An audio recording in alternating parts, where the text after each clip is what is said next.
हकीकत क्या है, मैं हूं आपके साथ प्रिया सिंह सोमवंशी। नरेंद्र मोदी की पार्टी अगले चुनाव की तैयारी कर रही है। एक नहीं बल्कि 3 चुनावों की तैयारी कर रही है और ये तीनों चुनाव कठिन हैं। एक नहीं बल्कि नरेंद्र मोदी को 3 राज्यों में मुख्यमंत्री बनाना है। एक पूरब का चुनाव लड़ना है, एक पश्चिम का लड़ना है और एक दक्षिण का। और इन तीनों ही चुनाव में पिच टर्न हो गई है।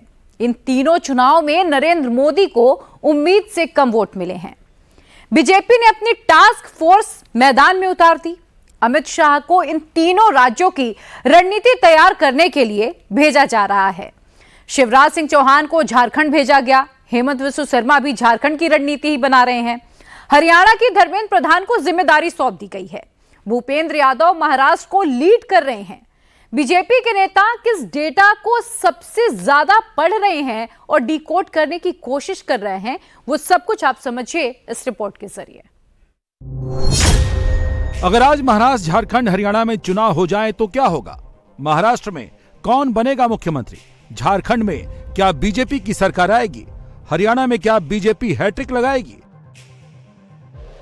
लोकसभा चुनाव में इन तीनों स्टेट से रेड अलर्ट आया है। महाराष्ट्र, हरियाणा में एनडीए की सरकार रही है, लेकिन लोकसभा चुनाव में हालत बहुत डामाडोल रही है। झारखंड में तो इंडिया अलायंस की जेएमएम के नेतृत्व वाली सरकार है। यहां भी कोई अच्छा स्कोर नहीं हुआ है। महाराष्ट्र में जहां 2019 में 48 में से 41 सीट जीती थी, वहां एनडीए की महायुति को सिर्फ 17 सीटें मिली हैं। महायुति को फिक्र इसकी है कि विधानसभा में क्या इतनी ही सीट मिलेंगी जिससे महायुति की सरकार बन पाएगी। हरियाणा का भी कमोबेश ऐसा ही रिजल्ट रहा है। 2019 में मोदी की टीम को 10 में से 10 सीट मिली थी, इस बार सीधे हाफ हो गए। इसीलिए सवाल है, क्या इस बार हैट्रिक लगेगी? झारखंड में 2019 लोकसभा चुनाव में एनडीए को 12 सीट मिली थी, इस बार 24 में 9 सीट मिली है। यहाँ सरकार बनाने की चुनौती बड़ी खड़ी है। इसी के बाद बीजेपी ने कहा है, मीटिंग बुलाइए, नया कैलकुलेशन लगाइए, नया फार्मूला बनाइए। महाराष्ट्र बीजेपी मीटिंग कर रही है, अभी से तैयारी कर रही है। गठबंधन होगा तो कैसे होगा? सीटों का बंटवारा कैसे होगा? कैंडिडेट सिलेक्शन कैसे होगा? किस इलाके में रणनीति बदलनी होगी? किस सीट पर ताकत लगानी होगी? किस वोट बैंक को साधना होगा? भारतीय जनता पार्टी 4.5 घंटे में हम सब नेताओं ने चर्चा करने के बाद आने वाले विधानसभा चुनाव में जीतने का रोड मैप लेकर हम आगे बढ़ रहे हैं।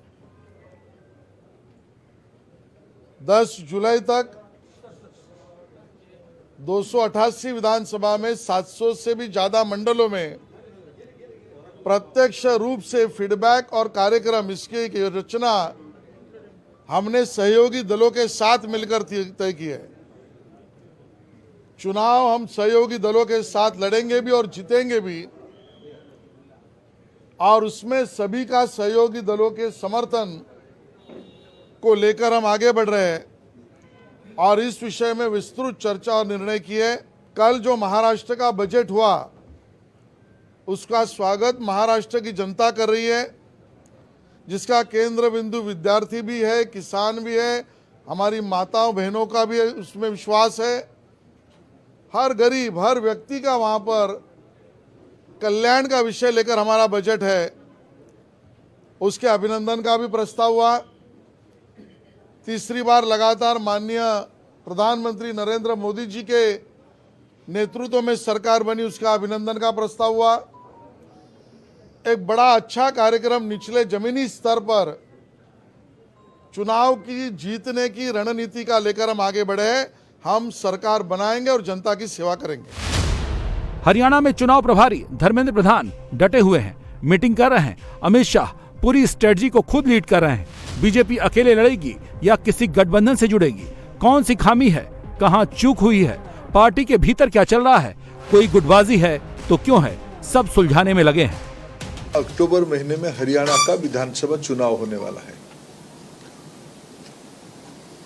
हमें पूरा भरोसा है इस लोकसभा चुनाव में जो परिणाम आया, हरियाणा की योगदान से तीसरी बार प्रधानमंत्री नरेंद्र मोदी जी की दिल्ली में सरकार बनी है।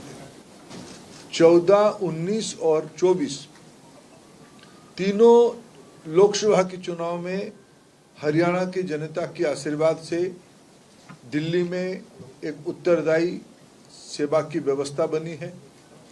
पिछले 2 विधानसभा चुनाव में भी हरियाणा ने भारतीय जनता पार्टी पे भरोसा जताई है।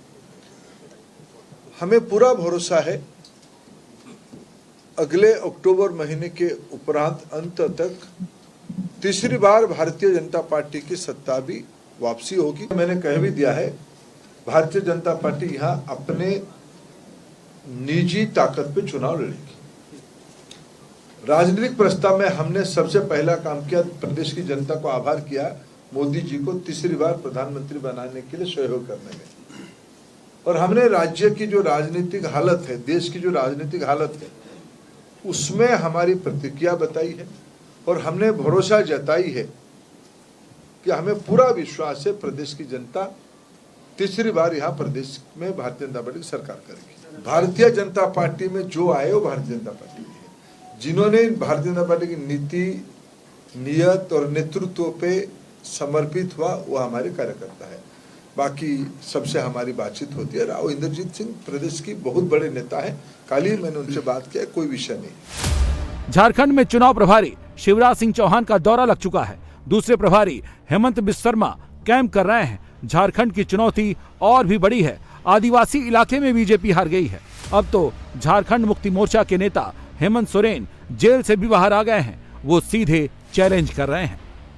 आप लोग आश्वस्त रहें, अभी हम लोग लोकसभा का चुनाव जीते हैं और लोकसभा के चुनाव में जो भी परिणाम हुआ है, ये परिणाम खुशी और दुख का समावेश है। फिर भी इस चुनाव के माध्यम से इस राज्य के गरीब गुरुआ लोगों को, यहाँ के मूलवासी आदिवासियों को ताकत मिली है और अब बहुत जल्द विधानसभाओं के चुनाव भी होंगे। और मुझे तो पता चल रहा है कि मुझे जानकारी आ रही है, ये हमारे चुनाव नियमित समय से पहले कराने की तैयारी कर रहे हैं। मैं तो इनको चुनौती देता हूँ, चुनाव का दुष्काम वो कर दे, परसों उनका सफाया नहीं।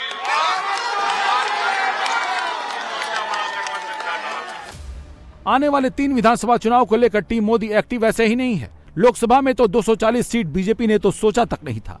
400 का माहौल बीजेपी ने ऐसे ही नहीं बनाया था। लोकसभा चुनाव के पहले मध्य प्रदेश, राजस्थान विधानसभा चुनाव में बड़ा डेंट लगने की बात कही गई थी। छत्तीसगढ़ में तो सभी कांग्रेस की सरकार आना तय मान रहे थे, लेकिन बीजेपी तीनों राज्यों में चुनाव जीत गई। तभी बीजेपी 400 का सपना देखने लगी थी। इसीलिए बीजेपी को महाराष्ट्र, झारखंड, हरियाणा चुनाव जीतना बेहद जरूरी हो गया है। वरना आने वाले दिन मोदी और बीजेपी की सियासत के लिए क्राइसिस से कम नहीं है, क्योंकि लोकसभा चुनाव का अगर विधानसभा के हिसाब से डेटा देखें तो मामला बिगड़ता हुआ बता रहा है। महाराष्ट्र में तो इस बार महायुति के मजबूत विधानसभा क्षेत्र में भी एमबीए को बढ़त मिली। महायुति को नुकसान हुआ है। महाराष्ट्र में भारतीय जनता पार्टी के कुल 105 एमएलए हैं, जबकि इस लोकसभा चुनाव में इन 105 विधानसभा क्षेत्र में 42 विधानसभा क्षेत्र में महाविकास अघाड़ी आगे रही। एकनाथ शिंदे की शिवसेना के पास कुल मिलाकर 40 विधायक हैं, लेकिन 40 विधानसभा क्षेत्रों में 14 विधानसभा क्षेत्र में महाविकास अघाड़ी सीट निकालने में कामयाब रही। सबसे ज्यादा तो दादा अजीत पवार के राष्ट्रवादी कांग्रेस पार्टी को झटका लगा है। एनसीपी के पास कुल मिलाकर 41 विधायक हैं। इन 41 विधानसभा क्षेत्रों में 25 विधानसभा क्षेत्र में महायुति का उम्मीदवार पिछड़ गया और एमबीए ने बाजी मार ली। बीजेपी के नेता और महायुति के नेता एकनाथ शिंदे परेशान क्यों दिख रहे हैं? क्योंकि आदिवासी, मराठा, ओबीसी, विद्यार्थी, महिला सबका साथ छूटा है और अजीत पवार को लग रहा है कि मुस्लिम एनसीपी से छिटक गया है, इसीलिए नुकसान हुआ है। नतीजों के बाद जो पैटर्न नजर आया है वो महायुति को और परेशान कर रहा है, क्योंकि इनकी अपने इलाके में तो जमीन खिसकी ही है। महाविकास अघाड़ी के क्षेत्र में इनको सफलता नहीं मिली, बल्कि महाविकास अघाड़ी और मजबूत हो गई। शिवसेना उद्धव ठाकरे गुट के पास इस वक्त कुल मिलाकर 15 विधायक हैं, लेकिन उन्हें लगभग 30 विधानसभा क्षेत्र में बढ़त मिली। सीधे 15 सीट का फायदा हो गया। कांग्रेस के पास 45 विधायक हैं। इस लोकसभा चुनाव में 72 विधानसभा क्षेत्र में इनको अधिक वोट मिले और सीधे सीधे 27 सीट का फायदा हो गया। राष्ट्रवादी कांग्रेस पार्टी के पास 12 विधायक हैं, लेकिन 52 विधानसभा क्षेत्रों में आगे रही। सीधे सीधे 40 का फायदा हुआ, जिसमें ज्यादातर शरद पवार एनसीपी की रहीं। महायुति सारे नाराज कोर वोट बैंक को अपने पाले में लाने की जुगत में जुटी है। बजट में नए प्रावधान और कोर मीटिंग कर रही है। महिलाओं को मनाने के लिए 21 से 60 वर्ष की आर्थिक रूप से वंचित महिलाओं को हर महीने माझी लड़की बहन योजना के जरिए 1500 रुपए देगी। किसानों की सिंचाई के लिए पंपों की बिजली माफ करेगी। नाराज प्याज किसानों के लिए भी वो उपाय कर रही है। 2 हेक्टेयर प्रति वर्ग पर 5000 का मुआवजा देने की बात कर रही है। छात्राओं को मुफ्त शिक्षा देने का ऐलान किया है। युवाओं की नाराजगी दूर करने के लिए युवा कार्य प्रशिक्षण योजना के तहत 10 लाख ट्रेनी युवाओं को 10,000 रुपए महीने की स्कॉलरशिप देने का ऐलान किया है। इसके अलावा बुजुर्गों को धार्मिक यात्रा भी महाराष्ट्र सरकार कराने जा रही है।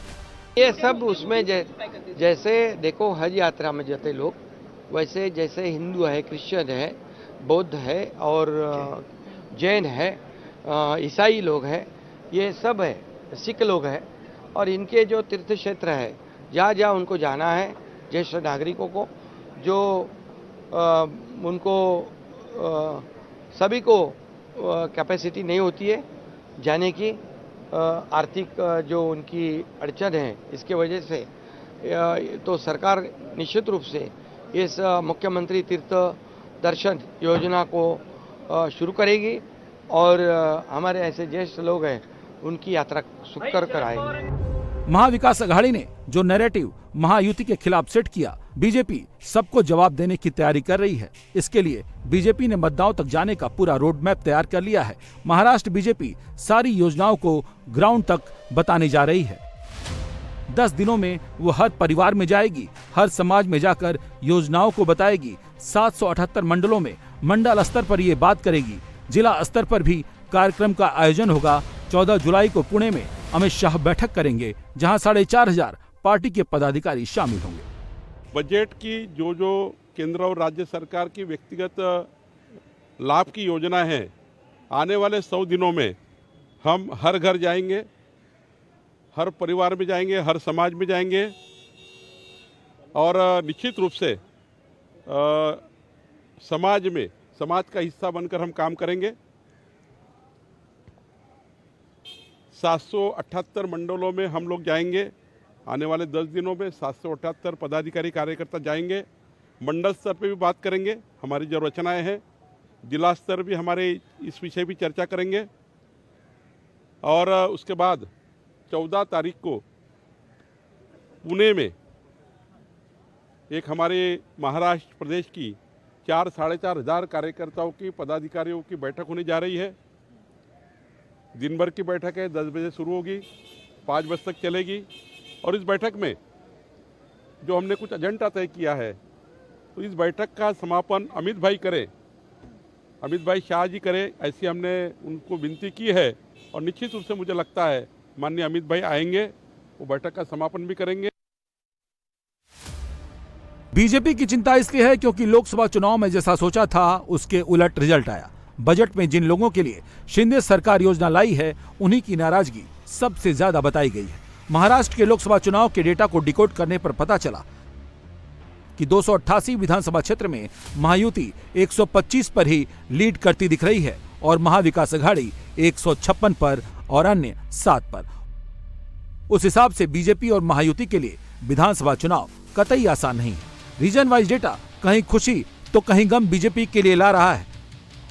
मराठवाड़ा की 48 विधानसभा सीट में महायुति को सिर्फ 12, जबकि 34 सीट पर महाविकास अघाड़ी आगे रही है। 2 पर अन्य को बढ़त मिली है। मुंबई की 36 विधानसभा सीट में महायुति 16, महाविकास अघाड़ी 20 पर आगे रही। उत्तर महाराष्ट्र की 36 सीट में महायुति का स्कोर थोड़ा अच्छा रहा। 23 पर महायुति आगे दिखी तो 13 पर महाविकास अघाड़ी सिमटती नजर आई।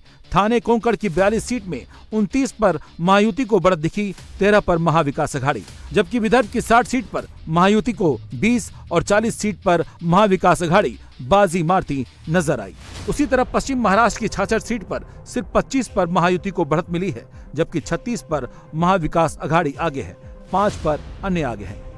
काशी में भी नरेंद्र मोदी जी की जीत कोई बहुत बड़ी अंतर नहीं है और अयोध्या में तो हार गए हैं, तो हारना ही एक प्रकार का श्री राम भगवान ने एक प्रकार से उनको दंड दिया है कि देखो सुधर जाओ, मेरे नाम पे राजनीति मत किया करो, लोगों की सेवा करो, जैसे अटल बिहारी वाजपेयी जी करते थे, लाल कृष्ण आडवाणी जी करते थे, या और भी बीजेपी के पुराने नेता करते थे, उनकी तरह लोगों का काम करो। ये जो नई भाजपा है इसकी तरह काम मत करो, अन्यथा पूरे देश से इनका सफाया होना शुरू होगा। तो न हिंदू इनके साथ है, न मुसलमान इनके साथ है, न सिख इनके साथ है और न ईसाई इनके साथ है। तो इनके साथ हैं कौन? अभी सभी चुनाव पे असर करने वाला रहेगा तो हम अगर तीर्थ यात्रा, मंदिर यात्रा, अंत यात्रा इसके ऊपर छोड़ देते हैं।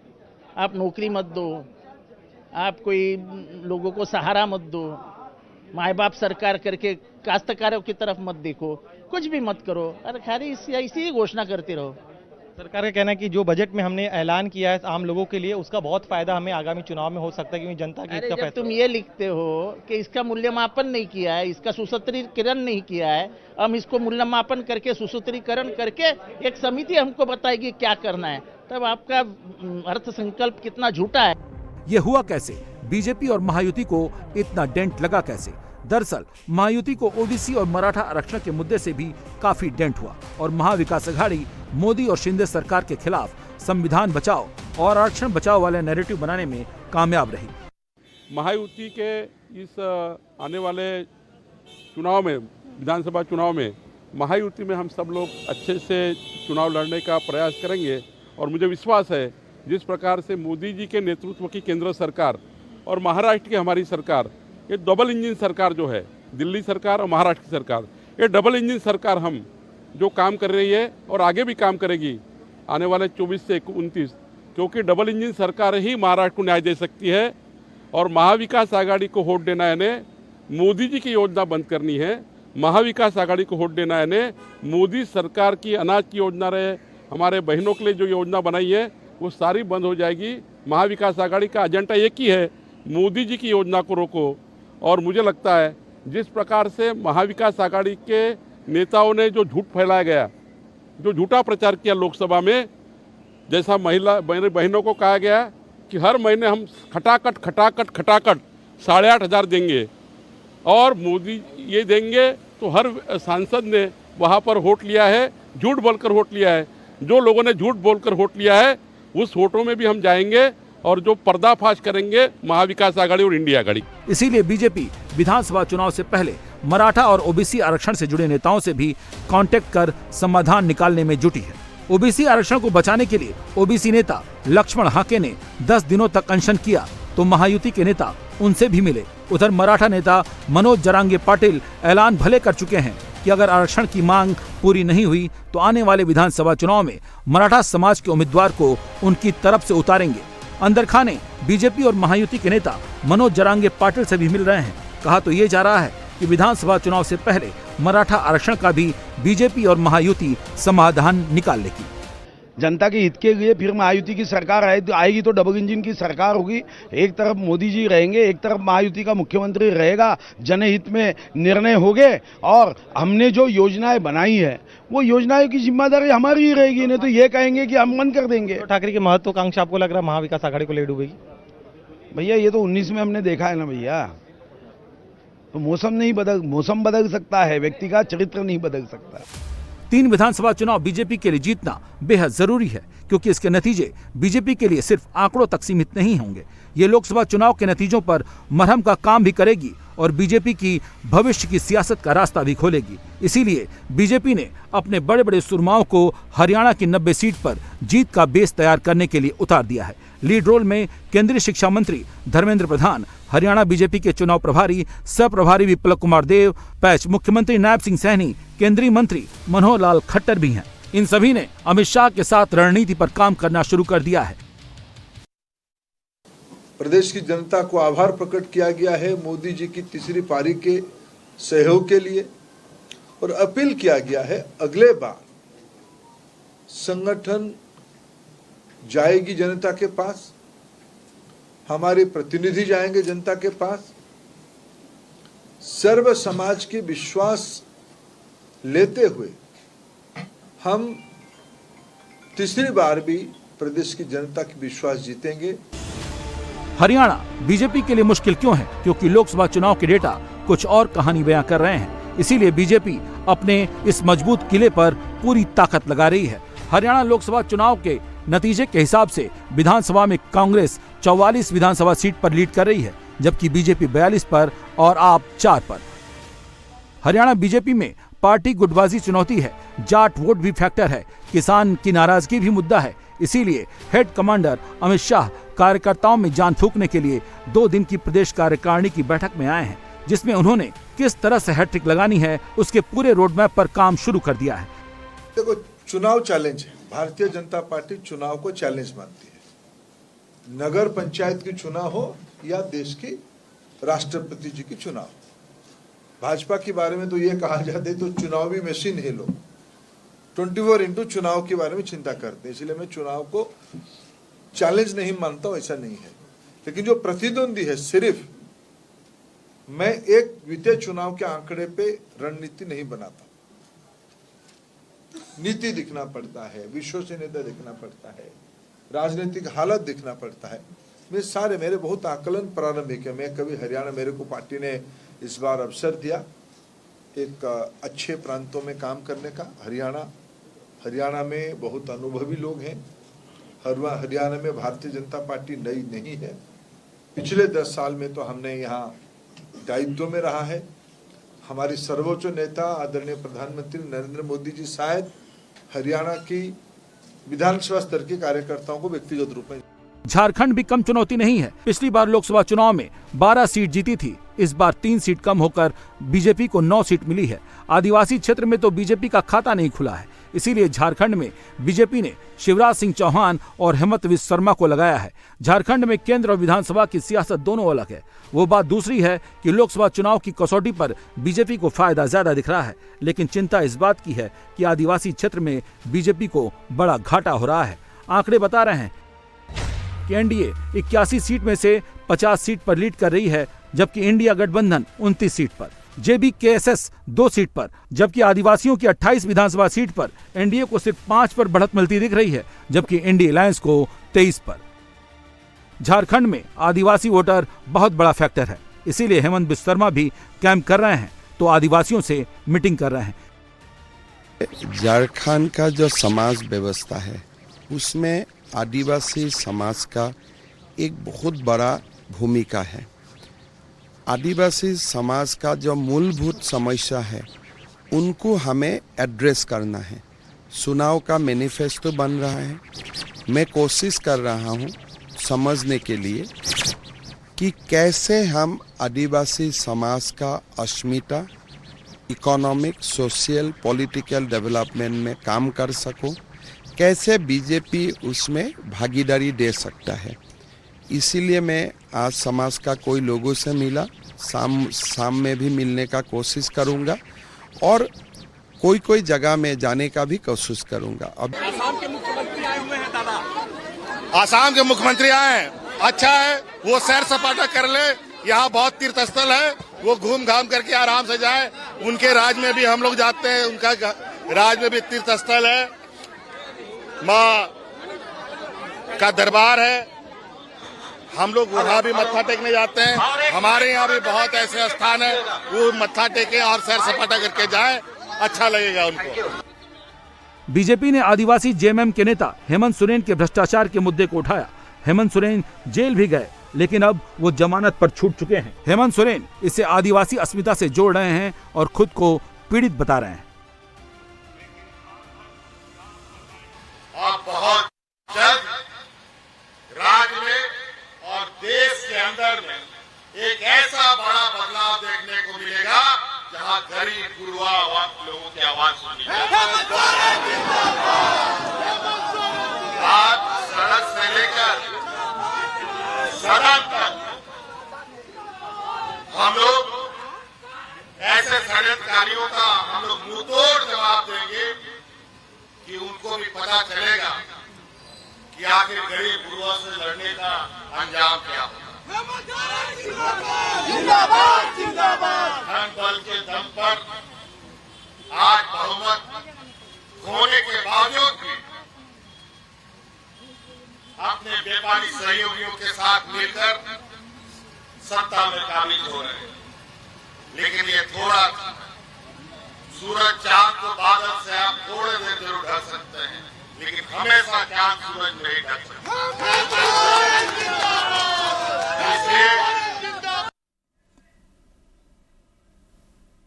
नीतीश कुमार के मन में क्या चल रहा है ये अभी तक कोई नहीं समझ पाया है। इंडी वाले अभी भी नीतीश पर डोरे डालने की कोशिश में हैं। तो नीतीश कुमार ने इंडी और एनडीए दोनों को ही आज दिल्ली में बैठकर एक मैसेज दे दिया और ये बता दिया कि आने वाले 5 साल ना तो एनडीए के लिए और ना ही इंडी के लिए आसान होने वाला है। बिहार चुनाव से पहले नीतीश ने दिल्ली के लिए कई फ्लाइट्स की एडवांस बुकिंग करा रखी हैं। वो लगातार दिल्ली आते रहेंगे, लगातार दबाव बनाते रहेंगे। दिल्ली के दौरे से पटना की सियासत साधने का नीतीश का प्लान क्या है? बीजेपी को इसकी भनक लग चुकी है, लेकिन सवाल यह है कि नीतीश के प्रेशर पॉलिटिक्स को बीजेपी मैनेज कैसे करेगी? इस रिपोर्ट के जरिए आप समझिए। राहुल, अखिलेश, उद्धव को नीतीश का मैसेज, अब नहीं बन पाएगा कोई पैसेज। महत्वपूर्ण है पार्टी के राष्ट्रीय अध्यक्ष का संबोधन, जिसमें उन्होंने घोषणा की है और उन सारी अफवाहों का बाजार बंद कर दिया है कि वो अब इसी गठबंधन में एनडीए में रहेंगे। इधर उधर जाने का कोई प्रश्न पैदा नहीं होता। नीतीश ने मोदी की सरकार बनवाई, बदले में डिमांड की लिस्ट थमाई। बिहार अपने बलबूते, अपने संसाधन पर 18-19 साल में बहुत काम किया है। लोग भूल जाते हैं कि नीतीश कुमार को कैसा बिहार मिला था। जो लोग आज भाषण देते हैं जा करके, कैसा बिहार नीतीश कुमार को मिला था, ये ध्यान रखना चाहिए। कहने के लिए ये जेडीयू की अपनी बैठक थी, लेकिन इस बैठक से नीतीश कुमार ने राहुल और मोदी दोनों को मैसेज दे दिया।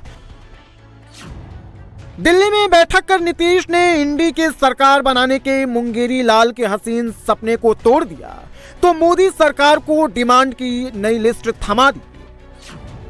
जेडीयू के इस पर्चे में आरक्षण, जातिगत जनगणना, पेपर लीक, महंगाई, बेरोजगारी, बिहार से बाहर हिस्सेदारी और सबसे खास बिहार को स्पेशल स्टेटस का दर्जा देने की मांग है।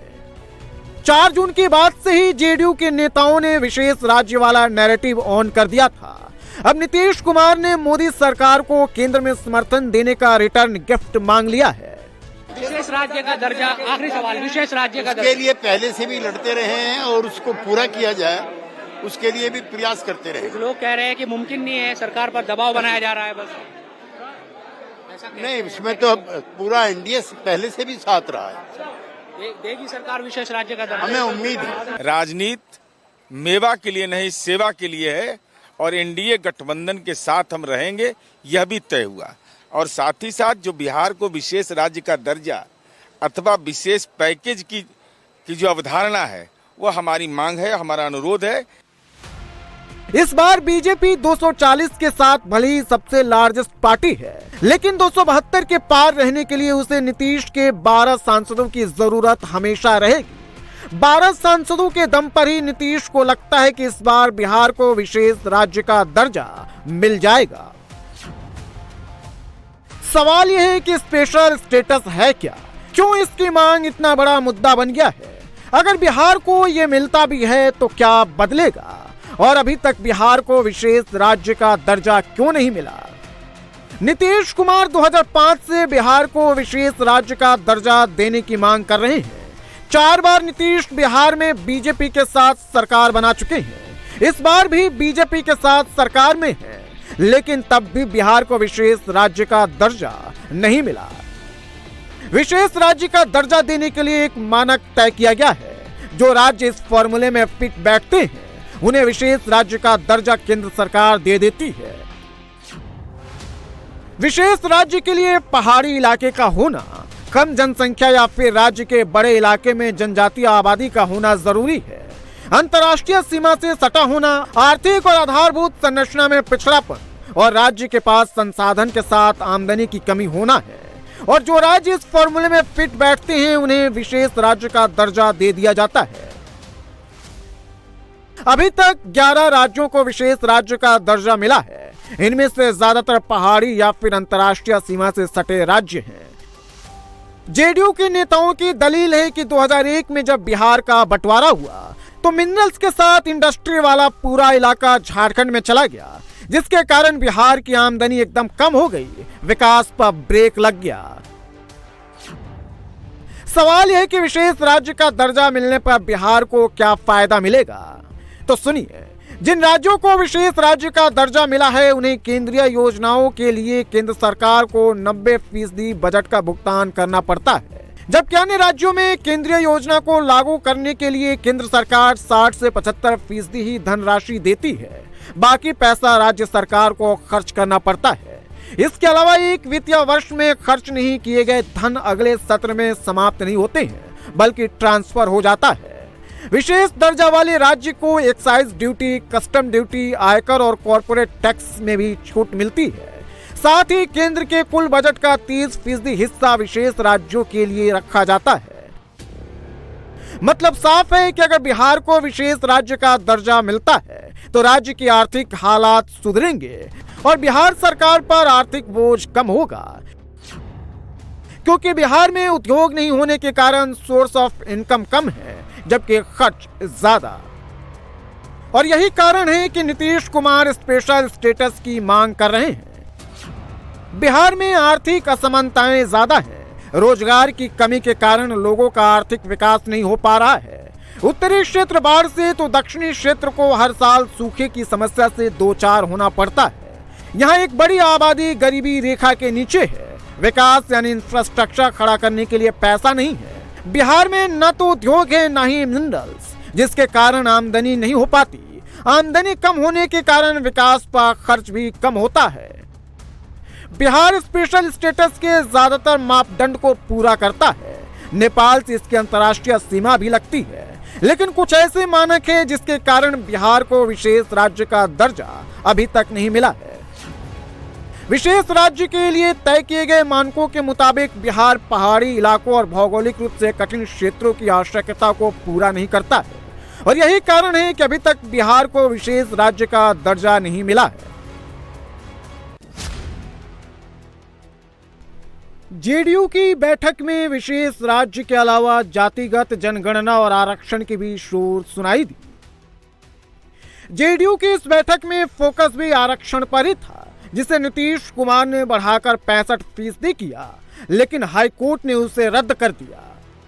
जो जातिगत जनगणना बिहार में हुई थी कमजोर तबकों के लिए, उसको हाईकोर्ट ने रद्द किया है।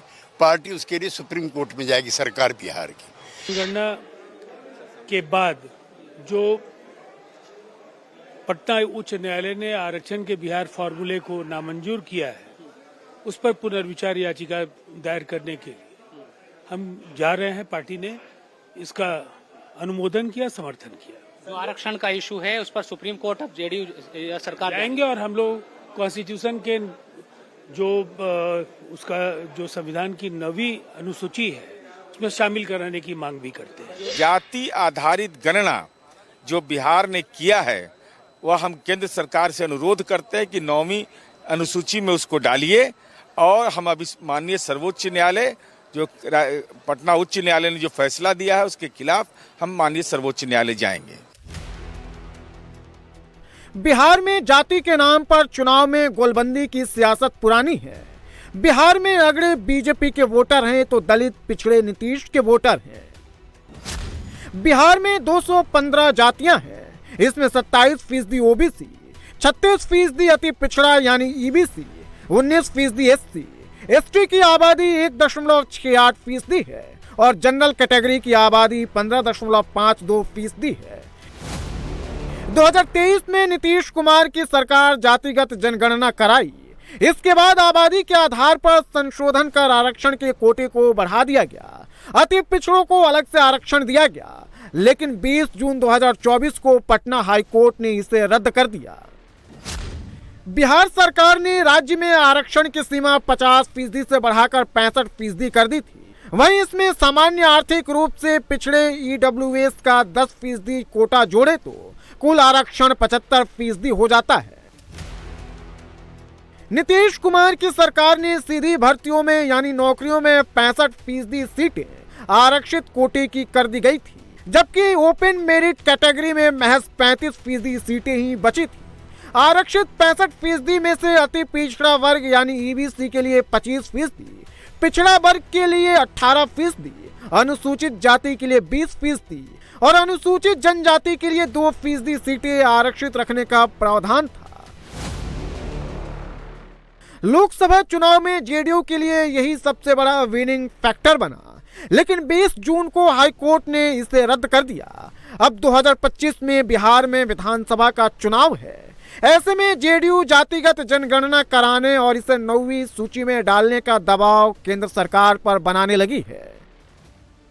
ये तो जेडीयू की डिमांड है, लेकिन नीतीश ने मोदी को बता दिया है कि आपके साथ ही यारी में ईमान है, क्योंकि एनडीए में ही नीतीश का सम्मान है।